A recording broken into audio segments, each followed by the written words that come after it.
പെരിയ ഇരട്ടക്കൊലക്കേസ് പ്രതികൾക്ക് പരോൾ നൽകാൻ നീക്കം. കേസിലെ 8ാം പ്രതി സുബീഷ്, 15ാം പ്രതി സുരേന്ദ്രൻ എന്നിവർ പരോളിന് അപേക്ഷ നൽകി. രണ്ടുപേരും ജീവപര്യന്തം തടവിന് ശിക്ഷിക്കപ്പെട്ടവരാണ്.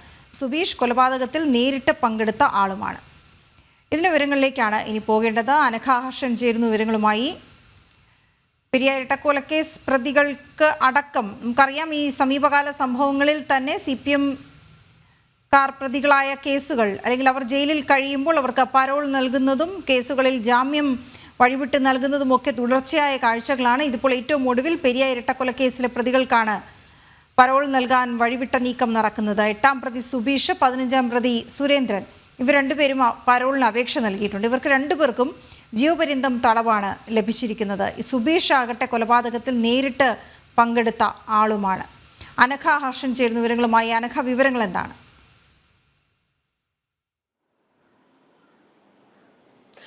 വീണ, പെരിയ ഇരട്ടക്കൊലക്കേസ് പ്രതികൾക്ക് പരോൾ നൽകാനുള്ള ഒരു നീക്കമാണ് സർക്കാരിന്റെ ഭാഗത്തു നിന്ന് ഉണ്ടാകുന്നത്. നമുക്കറിയാം, ഈ കേസിൽ ഉൾപ്പെട്ട ഈ മുൻ MLA അടക്കം 4 CPM നേതാക്കൾക്ക് ഈ കേസിൽ കൃത്യത്തിൽ പങ്കുണ്ട്. അവർ ശിക്ഷിക്കപ്പെട്ടിട്ടുണ്ട്.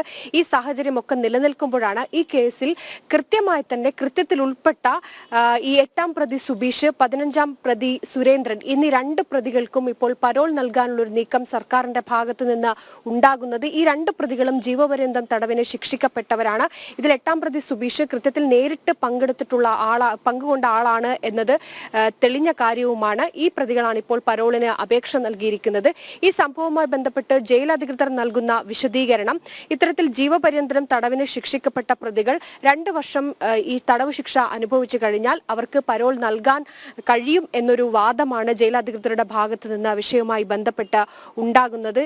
എന്തായാലും ഈ കേസിൽ ഉൾപ്പെട്ട മറ്റു പ്രതികളും കൂടി ഈ പരോളിന് അപേക്ഷിക്കാനുള്ള ഒരു സാധ്യതയും നമുക്ക് തള്ളിക്കളയാൻ കഴിയില്ല. ഈ യൂത്ത് കോൺഗ്രസ് പ്രവർത്തകരായിട്ടുള്ള കൃപേഷും ശരത്നാലും കൊല്ലപ്പെട്ട അവരുടെ ചരമ ദിനത്തിലാണ് ഇങ്ങനൊരു നീക്കം സർക്കാരിന്റെ ഭാഗത്തു നിന്ന് ഉണ്ടാകുന്നത് എന്നതും ഏറെ ശ്രദ്ധേയമാണ്. എന്തായാലും കേസിലെ മറ്റു പ്രതികൾ കൂടി ഇത്തരത്തിൽ പരോളിന് അപേക്ഷിക്കാനുള്ള ഒരു സാഹചര്യമാണ് ഇനി മുന്നോട്ട് ഉണ്ടാവുക. വീണ, ശരി അനഘ.